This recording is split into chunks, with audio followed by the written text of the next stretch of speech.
नमस्कार दोस्तों, मैं भावनी मिश्रा अपने चैनल में आप सभी का एक बार फिर से स्वागत करती हूँ। कैसे हैं आप लोग। माँ षष्ठी आप सब पर अपनी कृपा बनाए रखें, सभी के बच्चों की लंबी आयु हो, सुख और समृद्धि बनी रहे। इस वीडियो में मैं आपसे शेयर करने जा रही हूँ हल छठ व्रत या ललही छठ व्रत या हल षष्ठी व्रत के नियम। बहुत सारी चीज़ें हैं, बहुत सारे क्वेश्चंस आ रहे थे जिसके मैं आंसर दूंगी इस वीडियो में, क्योंकि लॉकडाउन चल रहा है और बहुत से लोग जो बाहर रहते हैं वो अपने घर नहीं आ पाए हैं। तो पूजा में कुछ चीज़ें अगर नहीं मिल पा रही हैं, जैसे महुआ नहीं मिल पा रहा है या तिन्नी का चावल नहीं मिल पा रहा है तो क्या खाएं, महुआ नहीं मिल पा रहा है तो कैसे पूजा करें, सारे अन्न नहीं मिल पा रहे हैं तो उनकी जगह हम क्या पूजा में चढ़ाएं। कोसा के लिए अगर मिट्टी के पुरवे नहीं मिल पा रहे हैं या फिर चीनी के पुरवे नहीं मिल पा रहे हैं तो क्या करें। तो ये सारी बातें मैं इस वीडियो में शेयर करूंगी। तो चलिए वीडियो स्टार्ट करते हैं। सबसे पहली चीज़, हर साल भाद्रपद माह की कृष्ण पक्ष की षष्ठी तिथि को हल षष्ठी व्रत या ललही छठ व्रत मनाया जाता है। इस साल यह त्यौहार 9 अगस्त रविवार को पड़ रहा है। धार्मिक मान्यताओं के अनुसार इस दिन श्री कृष्ण के बड़े भाई बलराम जी का जन्म हुआ था। इस दिन महिलाएं अपने पुत्र की लंबी आयु और समृद्धि की कामना करने के लिए निर्जला व्रत तो नहीं रहती हैं। इस दिन तिन्नी का चावल खाया जाता है जो कि जोता बोया नहीं होता है। इस त्यौहार को अलग अलग राज्यों में अलग अलग रूप से मनाया जाता है। तो चलिए सबसे पहली चीज़ कि हमें अन्न खाना चाहिए इस व्रत में कि नहीं। तो ये निर्जला व्रत नहीं है, लेकिन हाँ, जब तक आप पूजा नहीं करते हैं तब तक कुछ भी नहीं खाना चाहिए, तब तक निर्जला व्रत रहना है। पूजा के बाद आप फलाहार कर सकते हैं, लेकिन वो चीज़ें नहीं खानी है जो हल से जोती और बोई जाती हैं, जैसे कि अनाज नहीं खाना चाहिए। सुबह उठ के महुआ से दातून करनी चाहिए। आप कोई भी मंजन और पेस्ट आज के दिन इस्तेमाल ना करें सुबह के समय, तो महुआ से दातून करना चाहिए। महुआ की दातून से आपको मंजन करना चाहिए। हल से जुती हुई चीज़ और अनाज और सब्जियां नहीं खाना चाहिए। तो बहुत लोगों ने पूछा है क्या आलू खा सकते हैं, तो नहीं, इस व्रत में आलू भी नहीं खाना चाहिए, क्योंकि जो सब्जियां जोत के बोई जाती हैं खेतों में उनको नहीं खाया जाता है। तालाब में उगे हुए अनाज ही खा सकते हैं, जैसे कि तिन्नी या पसही का चावल होता है जो स्पेशली ललही छठ के समय ही मिलता है और यही खाना चाहिए। इसके अलावा कुछ नहीं खाया जाता है अन्न के रूप में। तो तिन्नी का चावल या पसही का चावल आप खा सकते हैं। अब बहुत से लोगों ने पूछा कि नहीं मिल पा रहा है तिन्नी का चावल या पसही का चावल, तो क्या करें। तो उसकी जगह आप सिंघाड़ा खा सकते हैं, सिंघाड़े के आटा खा सकते हैं, लेकिन हलवा नहीं खा सकते। चीनी ना डालें, क्योंकि जो चीनी होती है वो भी जोत बोत के बनाई जाती है। जैसे गन्ना है, गन्ने से चीनी बनती है तो वो भी हल से जोता जाता है। तो चीनी भी नहीं खानी चाहिए, चाय नहीं पीनी चाहिए। इन सब बातों का विशेष ध्यान देना है। तो आप सिंघाड़ा का आटा खा सकते हैं, तो आप उसका चीला बना के खा सकते हैं। फल आप खा सकते हैं जो कि जोता बोया नहीं जाता, जैसे केला है, ये सब फल आप खा सकते हैं।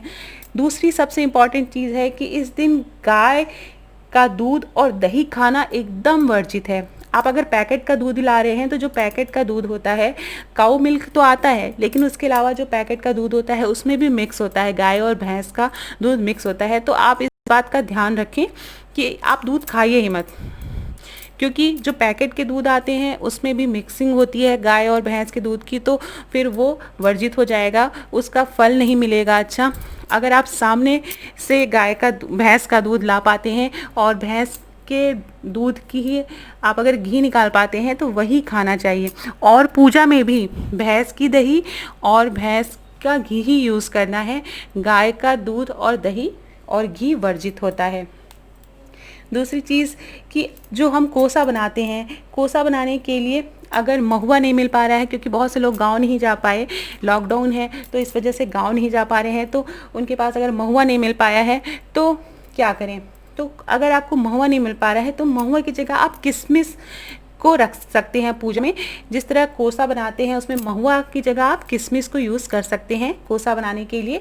और 6 कोसे षष्ठी मैया के लिए और 6 कोसे एक पुत्र के लिए बनाए जाते हैं, 12 कोसे। तो इस तरह से कोसा तैयार करना चाहिए। और जैसा कि कोसे में पता है, कोसे में भैंस का दही और तिन्नी का चावल डाला जाता है। लेकिन बहुत से लोग जो हैं वह चीनी के बने हुए पुरवों का यूज़ करते हैं, मार्केट में मिल रहे हैं। अगर न मिल पाए तो आप पत्ते पे भी रख के कोसा बना सकते हैं। 6-6 भाग में बांटना होता है, 12 भागों में। अब अगर महुआ की डाल नहीं मिल पा रही है, जैसे कि पूजा करते समय कुश लगाते हैं तो कुश तो मिल जाएगा आसपास कहीं ना कहीं, लेकिन महुआ की डाल नहीं मिल पा रही, तो आप उसकी जगह पलास के पत्ते, झारबेरी या फिर आप बरगद की पत्तियां लगा सकते हैं पूजा में। अगर आप नीचे फ्लैट में रहते हैं तो आप एक बर्तन में लेके बीच में कुश लगा लीजिए छोटे से बर्तन में, और फिर पानी डाल के आप तालाब बना सकते हैं अगर आप नीचे कहीं पे नहीं जा पा रहे हैं तो।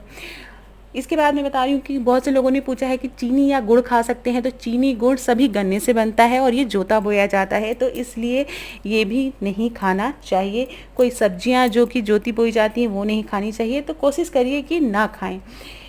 अब मैं बता रही हूँ, जैसा कि मैंने बताया, अगर तिन्नी का चावल नहीं मिल रहा है तो आप सिंघाड़े का आटा खा सकते हैं व्रत में। फल फूल आप खा सकते हैं, जो पेड़ों में उगता है वो सब आप खा सकते हैं।